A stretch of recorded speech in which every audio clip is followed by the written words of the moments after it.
I believe that storytelling is the only thing that lasts, the only thing that matters after we go on to the next life.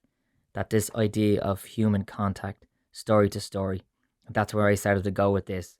So with that poem, 23, The Boys from the Jacko, everything I write is what's happened in my life. It's what you see is what you get. Mm-hmm. And I came back from London and I was putting on a play in my local castle. It was a huge honour for me at the time.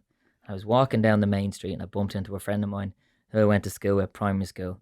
And this guy and I had a bond because we had my first physical scrap, Right. right? Okay. And he was talking about life in London, and I could see there was a sadness in his eyes, but I didn't know what was happening.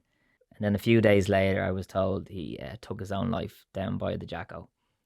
And I sat with that, and I gave that man time. And my own community's been hit with a lot of suicides, both men and women. I wanted to write that poem and say that poem in every show I go on tour. So if there's someone in that audience thinking about doing something similar that my friend did, that I'll hope they'll sit back and go, wait a second, there's people who love me. There's people whose lives will change, that will never go back to where they will be with their family.